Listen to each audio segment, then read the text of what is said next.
On August 18, 2021, in the southeastern woods of Arches National Park, Utah, where the pink sandstone landscape curves into the desert wilderness, a silver Jeep sat idle in a ravine. Next to it, an abandoned tent, the wind blowing the thin canvas, clanging against metal stakes with an eerie sound in the vast landscape. Police discovered the bodies of two women not far from the camp, their bodies lying in the undergrowth, shot multiple times with a shotgun. There was no sign of robbery, no tampering, and no one around to witness. The victims were quickly identified: Kylen Schulte, 24, and Crystal Turner, 38, a married couple who lived in the nearby town of Moab. They were nature lovers who frequently camped in the Utah mountains. When they disappeared, they texted friends that a suspicious stranger was lurking around the tent. That was their last message. Then, they were gone. Moab is a tourist town near Arches, a place where people come to camp, hike, live simply and be close to nature. Kylen and Crystal were acquaintances there. They worked part-time, helping out at local restaurants and stores. Everyone knew they were a couple madly in love and also two wild souls who lived in tents more than houses. When they didn't show up for work on August 15th, which was highly unusual, friends started calling and texting. No one answered. In one text sent late on August 13th, Kylen wrote to a close friend, "There was someone around our camp last night. Weird. If we're missing, check on him first." The message was initially read as a joke.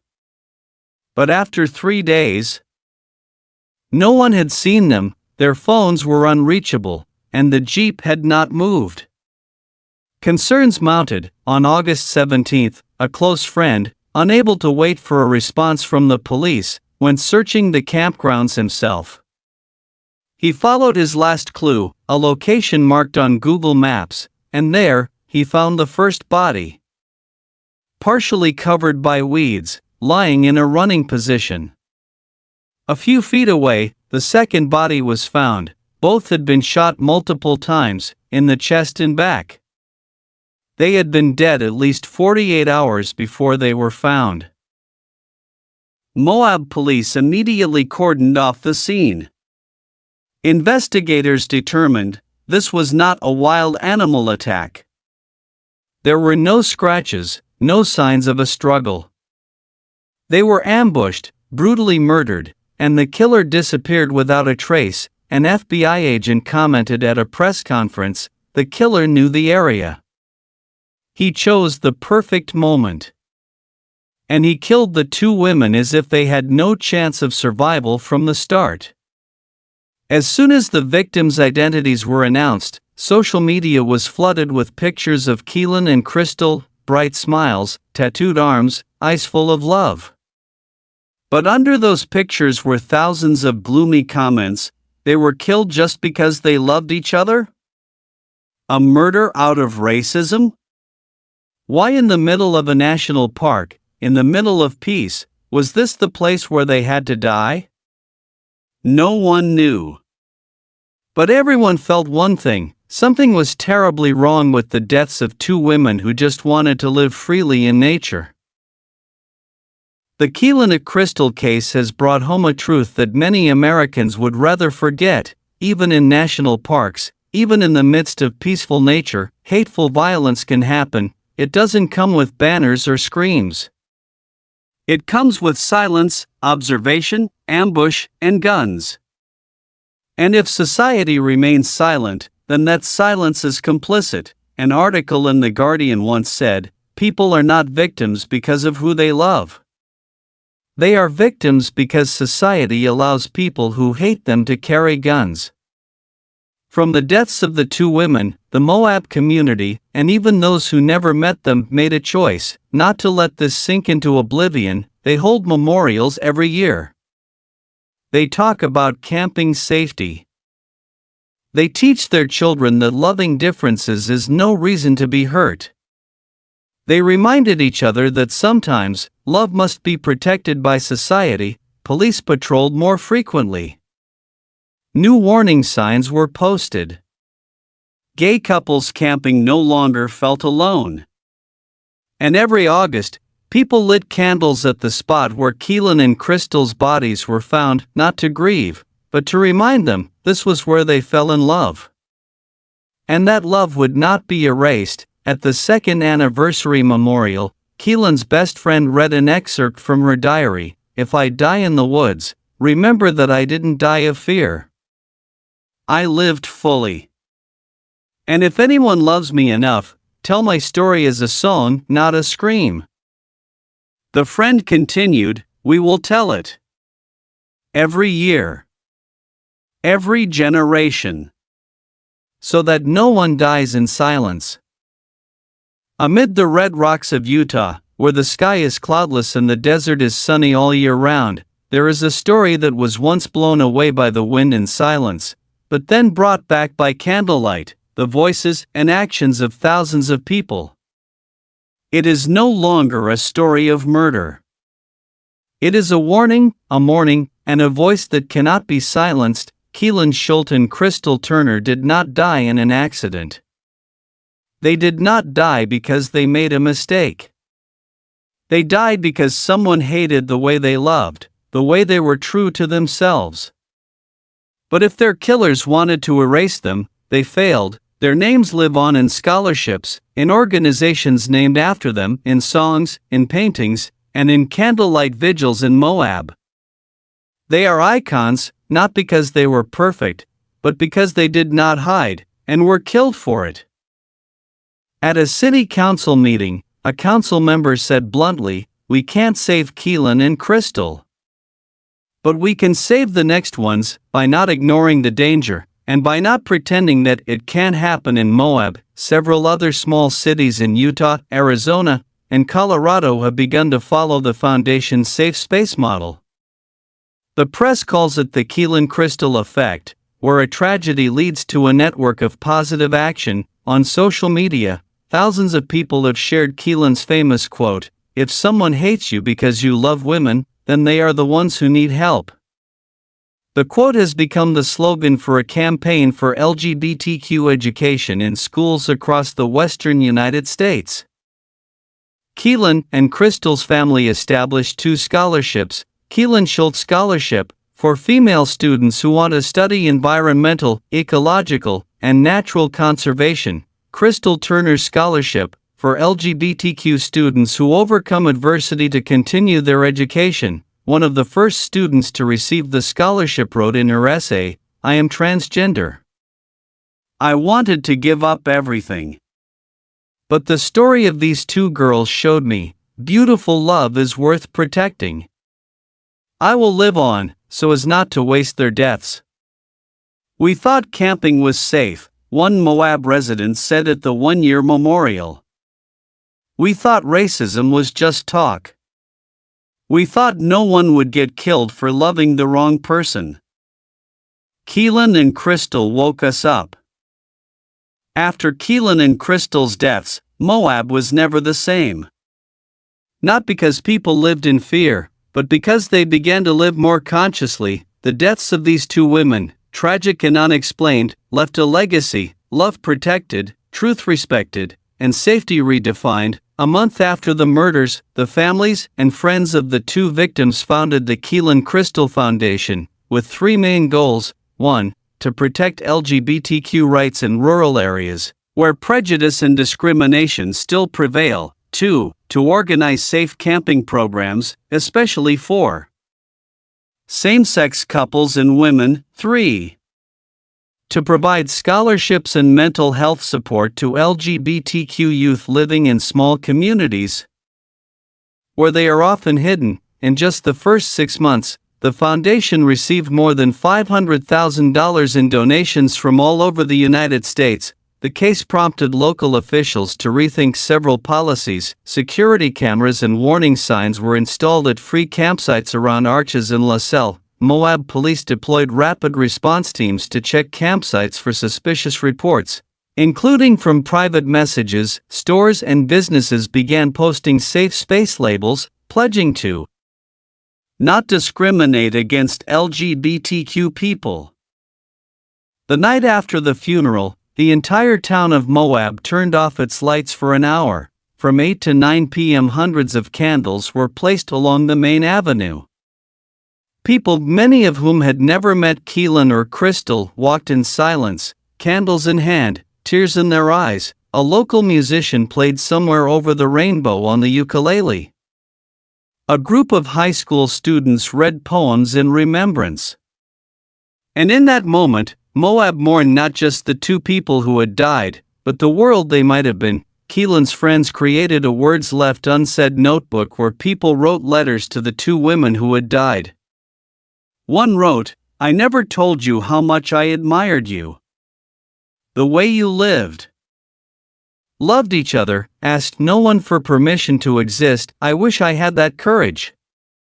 A 9-year-old girl left a drawing of two angels holding hands, Miss Kylen and Miss Crystal. "I hope heaven has as many flowers as Moab." The funeral did not end with silence.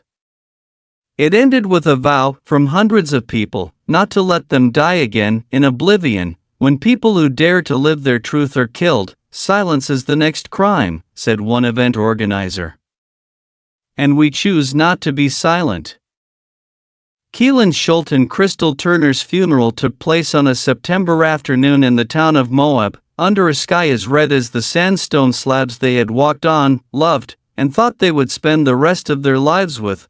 But that day, amid the wild natural landscape, there was no more laughter, no more fiery eyes, only hundreds of candles and choked sobs. The funeral did not take place in a church.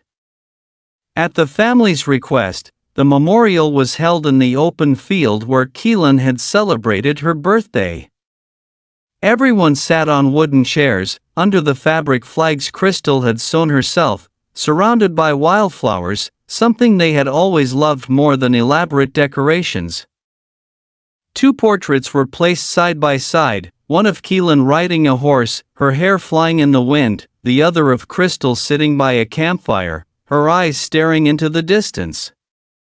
In front of them was a large wreath, woven by their friends. "Love never dies" was the message embroidered on it. Kylen's mother, choking back tears, said, "She always believed there was room for everyone in this world.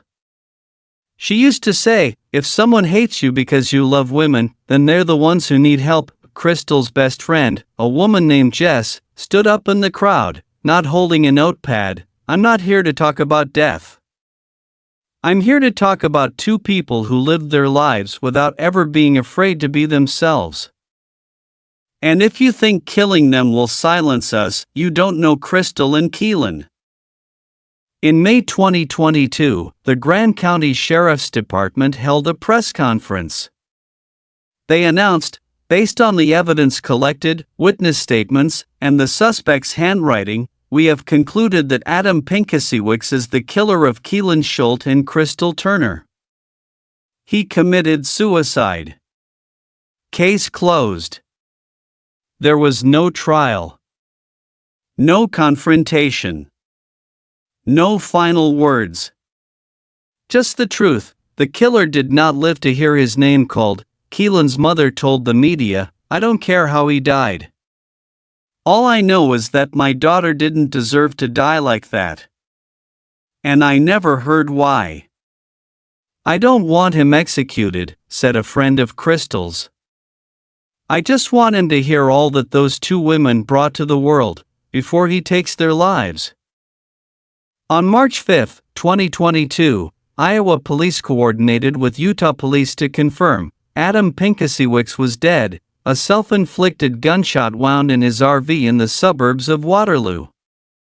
The death was determined to have been in September 2021, just weeks after the Kylen and Crystal cases. The strange thing?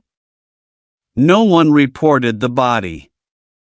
The RV was in the parking lot, no one noticed. The strange smell was ignored. When the police opened the door, Adam was severely decomposed, but next to the body was a gun and a notebook, in which were scribbled notes. "I didn't mean to do it. But they made me crazy. They laughed at me. I couldn't take it. No apology. No clear admission. But enough to make him clear for what he was, a weak, cruel, and cowardly man.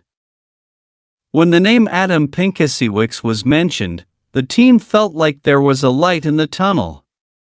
Someone who had worked with the victims, who had expressed dissatisfaction, and who had suddenly disappeared around the same time Kylen and Crystal were murdered, suspicious enough, but almost faithful. But where had he been all that time? The caller was a man living in a trailer park in Waterloo, Iowa, more than 1,500 kilometers from Moab. He said, "I think I lived in the same area as the guy who killed those 2 girls in Utah. His name was Adam. He told me. And I thought he was talking nonsense." The caller described Adam as sitting there drinking, crying, saying, "I did something unforgivable. I did something I can't take back." When asked, "What are you talking about?" Adam replied, "Those 2 women. They think they're better than me." The account was like a broken mirror reflecting the entire psychology of the killer: jealousy, inferiority complex, prejudice, and then violence. One investigator recalled that Crystal had worked as a waitress at a local McDonald's for a few months. From May to July 2021, she had a few minor conflicts with a male coworker, for reasons unknown. That person later abruptly quit and disappeared from town. The police looked up his work records, checked them. His name was Adam Pinkasiewicz. He had worked with Crystal for exactly 6 weeks. Then he quit. He left no message. He had no address change. He had no contact with anyone. Since August 14th, he had disappeared. Adam Pinkasiewicz, 45, had lived in an RV, no permanent address, no violent convictions, but a history of mild emotional disturbance. He had told acquaintances, "I hate hypocrites. Especially weirdos who think they're better than everyone else." The police began searching. But he had left no trace, no credit cards, no contact with anyone, no GPS. They knew his name. They knew his face. But no one knew where he was. From the beginning, many suspected this was a hate attack. Kylen and Crystal were openly sexual, openly romantically involved, and had shared that they had been stalked and verbally harassed. The police questioned several people who had had verbal conflicts with them. One had made racist comments at the cafe. But no one had any evidence. There was no sign that they had been stalked for a long time. No one had a history of violence. Then the rumors began to spread. Some said the killer was a local, so familiar that no one suspected anything. Some believed it was a vagrant living in the woods. Others insisted he was someone they worked with. It's just that no one recognized him. 3 weeks after the murder, the investigation team returned to the crime scene with a criminal psychologist. They looked at the scene in a new way, not just for evidence, but for feelings. One expert noticed both bodies had been dragged to a hidden area, near a stream, under a tree.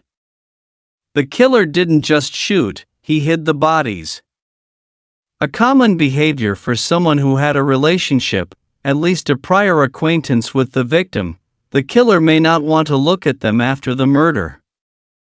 Or doesn't want others to see them right away. That's a sign of guilt or familiarity. After Kylen and Crystal's bodies were found, the town of Moab was suddenly in a state of heightened tension. A killer was out there. No one knew who he was, where he came from, or if he was still in the area or had left. But everyone had one thing in common: he wasn't a stranger. He was among them. After determining that this was a targeted killing, the Moab Police Department teamed up with the FBI and Utah State Police to launch a full investigation. They interviewed more than 100 people who had been in the La Salle Loop area between August 12 to 15, examined data from ranger stations, satellite imagery, and highway cameras, retrieved information from rental cars, campgrounds, and personnel at nearby resorts, but in the end, nothing. No strangers were reported. No suspicious tire tracks. Not a single face that matched Kylen's vague description in his final text message. One investigator said, "We were looking for a needle in a haystack." The killer disappeared without a trace, as if he had never existed. Only one thing was certain: he had been following them. Maybe since the night before, when Kylen first reported strangers around the camp. Maybe even earlier, when they had just set up camp. Either way, the killer waited for the right moment, approached silently, and struck with precision like a hunter killing his chosen prey. There were no witnesses. No cameras. No direct evidence. Just two women shot dead, and terror hung over the town of Moab. Kylen and Crystal were a lesbian couple living openly in a fairly conservative area. They were often stared at and ridiculed in public. The police are not ruling out the possibility of a hate crime. But they have no hard evidence to prove it. All they know is that they were targeted. Not by accident. No property was missing. No signs of rape. No scratches or drag marks typical of wild animals. It was a cold-blooded murder with no apparent motive. An investigator told the local press, "This guy didn't kill for anything. He killed for reasons only he knew. And the scariest thing, he might kill again. There's a stranger around our campsite. If we disappear, investigate him first." Kylen's final text message to his best friend, it wasn't just a warning, it was almost a prophecy from the victim about his own death. Police immediately compiled a list of people who had camped in the area, reviewed logs, interviewed witnesses, but found no clear suspects. No one remembered his face. No one saw the strange license plate. No security cameras in the woods. A Moab resident shared on television, "It felt like he was a ghost. He came, killed, and then melted into the rocks and trees." When police arrived at the scene, the first thing they noticed was the strange orderliness. Everything was in place: no torn tents, no rummaged backpacks, no signs of struggle. But in the suffocating silence, two bodies lay face down on the ground, just a few feet apart, shot multiple times in the back and torso. The killer didn't just kill, he executed. Investigators believe the killer knew the camp's terrain and knew exactly when the women were alone. Police found no shell casings, suggesting the killer either used a gun with a silencer or deliberately cleaned up the scene. The shots fired at Kylen and Crystal were both from behind. No warnings, no negotiations, no screams heard from nearby camps. The estimated time of death was sometime between the night of August 13th and the morning of August 14th, which means, after the text message warning of a suspicious man, they weren't right, they met him. They weren't afraid to live in the woods. They said they were safer than the streets. They believed there was more good than evil in people. They camped every weekend, knowing the La Salle Loop Road area like the back of their hands. Kylen once posted on Facebook, "We choose to live outdoors, because we feel more comfortable when we're not judged." It was heartbreaking that the very place they believed was safest, was the place where everything was taken from them. In the middle week of August 2021, the weather in Moab, Utah was in the sweltering heat of summer. The sky was cloudless. The daytime temperature was near 100 degrees Fahrenheit, but the nights in the La Salle forest were cool and pleasant, perfect conditions for camping. Kylen Schulte and Crystal Turner had just finished a stressful work week. They decided to spend the weekend getting away from the world, as they called their private camping trips. This time, they set up camp near La Salle Loop Road, a forest road that winds around the mountains east of Arches National Park. It was a place they had camped many times before. But this time, something was different. On August 13th, Kylen and Crystal sent text messages to a few close friends, saying that a strange man had been walking around the campsite all night. Kylen described the message: "He walked back and forth past our tent last night. Didn't say anything. Just stood there. We felt really unsafe." Their friends advised them to leave. But Kylen replied, "We're moving campsite this morning. Not too far away." That reply, mild, seemingly innocuous, was the last anyone heard from them. Crystal is 14 years older than Kylen. Born in 1983 in Arkansas, she has survived a failed marriage, years of depression, and struggled to define herself as a lesbian. Unlike Kylen, who is bright and dreamy, Crystal is quiet and quiet. But when she smiles, it's enough to melt away the winter. She loved mechanics, had worked as a technician, could fix cars, solder things, and did things that society said were not for girls. Crystal's friends described her: "She was the friend everyone wanted, not much talk, but would drive through the night just to sit next to you for an hour." Kylen first met Crystal at a small bar in Moab. A young girl with a wild smile, and a woman who had been through loss. But after just a week, they were living together. They pitched a tent in the woods, went to work during the day, and came home to watch the stars at night. Moab knew them as a very Moab couple, quirky, beautiful, and brave to be real. When they were discriminated against, they laughed. When asked who's the husband, they replied, "Both are wives. Neither of us needs to be the man." They got married in 2021, no big wedding, no white wedding dress. Just a sunset, a wreath of wildflowers, and a promise: we'll never leave each other, in the woods or in the city. Kylen Schulte and Crystal Turner are two free-spirited people, living in the wild, loving with all their hearts, and believing that the world has room for everyone, as long as you live authentically. They met in Moab, Utah, a small resort town nestled in the Red Rocks, where people come to escape the world, and sometimes to find a kindred spirit. For Kylen and Crystal, they didn't just find each other. They found home in each other's eyes. Kylen was born in 1996 and grew up in Billings, Montana, a land of snow, forests, and cold, clear nights.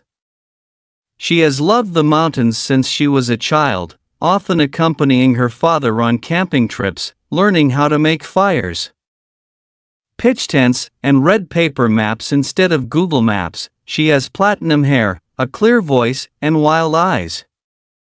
But what makes her special is her heart, a heart that is forgiving, loves to hug others, and cries when she sees someone left out. Kylen once said, "The world needs less anger and more nights of stargazing." When she was 20, she moved to Moab, living off a variety of freelance jobs, making coffee, gardening, selling crafts. But she didn't need much. All she needed was a tent, a hammock in the woods, and someone who wouldn't judge her because she loved women.